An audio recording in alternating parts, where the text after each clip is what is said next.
Bismillahirrahmanirrahim. Assalamualaikum warahmatullahi wabarakatuh.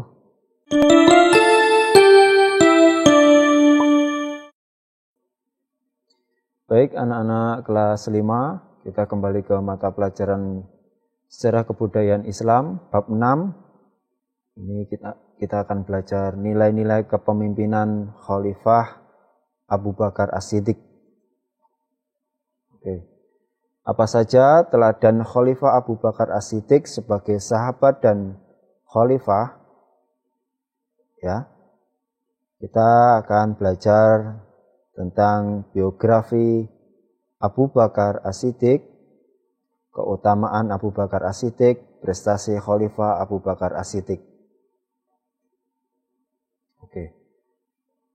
Yang pertama, biografi Abu Bakar As-Siddiq.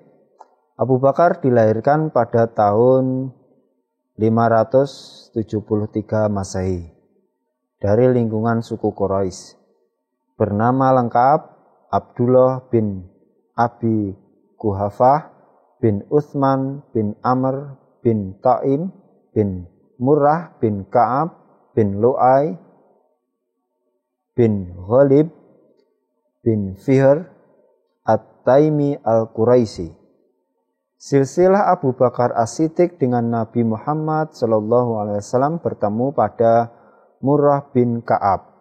Abu Bakar wafat pada Jumadil Awal tahun 634 Masehi atau 13 Hijriah dalam usia 63 tahun dan dimakamkan di samping Rasulullah. Abu Bakar As-Siddiq adalah orang yang paling awal memeluk agama Islam atau yang disebut as-sabiqunal awwalun. Sahabat dan juga khalifah pertama yang dibaiat atau ditunjuk oleh umat Islam menggantikan Rasulullah SAW. Setelah masuk Islam, Abu Bakar tidak segan untuk menumpahkan segenap jiwa dan harta bendanya untuk Islam. Yang kedua, keutamaan Abu Bakar As-Siddiq. Keutamaan Abu Bakar As-Siddiq yang pertama membenarkan peristiwa Isra Mi'raj. Peristiwa Isra Mi'raj bukanlah sebuah peristiwa yang dapat diterima oleh akal masyarakat Mekah saat itu. Di saat orang lain mendustakan peristiwa tersebut atau tidak percaya, justru Abu Bakar As-Siddiq yang membenarkannya. Abu Bakar membenarkan Isra Mi'raj dengan berkata, jika Muhammad SAW berkata seperti itu, dia pasti telah berkata jujur. Abu Bakar berkata, sungguh aku tidak ragu sedikit pun atas apa yang dikatakan oleh Muhammad SAW. Bahkan lebih dari itu, aku membenarkannya atas berita-berita langit yang datang melaluinya pada waktu pagi ataupun petang. Sejak saat itulah Abu Bakar peristiwa membenarkan Isra Mi'raj tadi peristiwa Isra dan Mi'raj tadi, Abu Bakar selalu diberi gelar As-Siddiq, sang pembenar. Sikap Abu Bakar yang membenarkan Isra dan Mi'raj mempunyai pengaruh sangat besar bagi perkembangan Islam di kota Mekah. Keutamaan Abu Bakar yang kedua, menemani Rasulullah SAW di Gua Thur ketika hijrah ke Mekah. Pada tahun 622 Masehi, Rasulullah SAW hijrah ke kota Madinah untuk mencari tempat penyebaran Islam yang lebih kondusif. Namun, kaum kafir Quraisy melakukan pengejaran untuk menghalangi niat tersebut.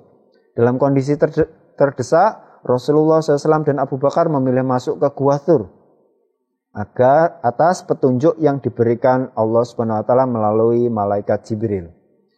Peristiwa pertolongan Allah SWT serta persembunyian Rasulullah SAW bersama sahabat setia Abu Bakar As-Siddiq di Gua Thur diabadikan melalui firman Allah SWT dalam surat At-Taubah ayat 40.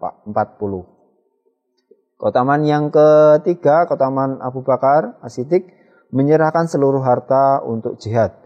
Perang Tabuk merupakan peperangan terakhir yang diikuti dan dipimpin Rasulullah SAW. Perang tersebut terjadi pada 630 Masehi atau 9 Hijriah menghadapi pasukan Bizantium atau Romawi Timur yang berjumlah sekitar 40.000 pasukan. Namun akhirnya tidak ada pertempuran yang terjadi karena diadakan perundingan di antara keduanya. Pada peristiwa tersebut, Abu Bakar As-Siddiq menginfakkan seluruh hartanya untuk peperangan. Hal ini membuat kagum para sahabat lainnya. Yang kedua, prestasi Khalifah Abu Bakar As-Siddiq. Prestasi yang pertama diangkat sebagai khalifah. Ya. Mendekati wafatnya Rasulullah SAW menunjuk Abu Bakar untuk menggantikannya menjadi imam sholat.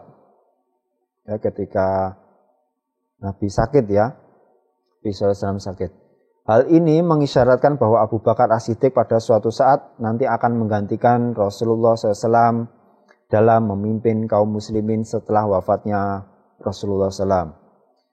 Para sahabat Muhajirin dan Ansor segera berkumpul untuk bermusyawarah dalam rangka memilih pengganti Rasulullah SAW. Mereka bersepakat memilih dan membaiat atau mengambil sumpah Abu Bakar As-Siddiq sebagai khalifah. Beliau menjabat selama 2 tahun, yaitu tahun 632 Masehi sampai 634 Masehi. Di antara alasan Abu Bakar As-Siddiq diangkat sebagai khalifah adalah yang pertama, sahabat pertama yang masuk Islam di luar keluarga. Yang kedua, alasannya sahabat yang disegani masyarakat baik muslim ataupun non-muslim.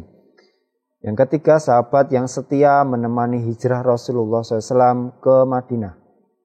Alasan yang keempat, Abu Bakar diangkat sebagai khalifah, sahabat yang dipercaya menggantikan posisi imam sholat ketika Rasulullah SAW sakit. Prestasi yang kedua, prestasi saat menjabat khalifah Islam. Ya. Jadi setelah wafatnya Rasulullah SAW, nanti ada 4 pemimpin atau 4 khalifah atau sering disebut Khulafaur Rasyidin. Ya.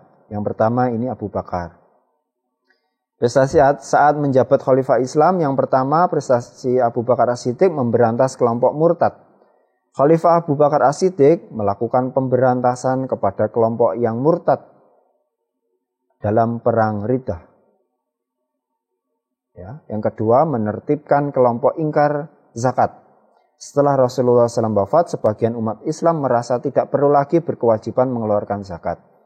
Keadaan ini bagi Khalifah Abu Bakar As-Siddiq harus disadarkan dan ditertibkan. Para pembela zakat mayoritas berada di Madinah seperti Bani Hotfan dan Bani Bakar. Masih prestasi saat menjabat khalifah Islam, yang ketiga memberantas nabi-nabi palsu. Khalifah Abu Bakar As-Siddiq juga melakukan pemberantasan terhadap individu yang mengaku nabi setelah Rasulullah SAW wafat.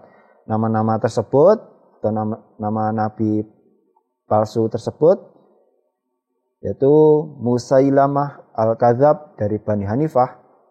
Kemudian Tulaihah bin Khuwailid muncul di tengah Bani Asad, Bani Ghatafan, Bani Tayyi, Fuzarah dan sekitarnya. Kemudian Sajah binti Al-Harith bin Suwaid dari Bani Tamim.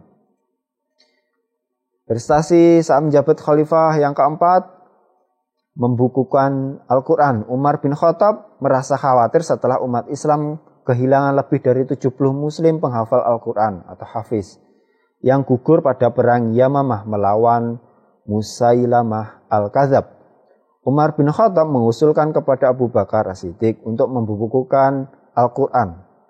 Khalifah Abu Bakar As-Siddiq menerima usulan Umar bin Khattab tersebut. Kemudian Khalifah Abu Bakar As-Siddiq memberi tugas kepada Zaid bin Thabit untuk menulis dan membukukannya.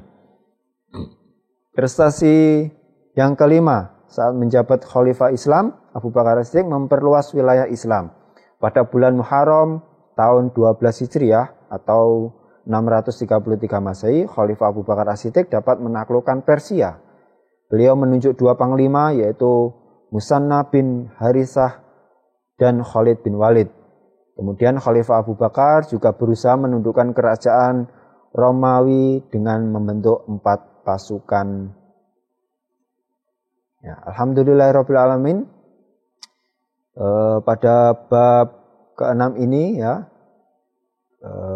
tentang Khalifah Abu Bakar As-Siddiq, Yang pertama ya, Khalifah Abu Bakar As-Siddiq, kemudian nanti Abu Umar bin Khattab, terus Utsman bin Affan, dan yang terakhir Ali bin Abi Thalib ya, Khalifah 4 itu atau sering disebut dengan Khulafaur Rasyidin. Yang pertama ini tentang Khalifah Abu Bakar As-Siddiq sudah selesai, terus belajar akhirul kalam.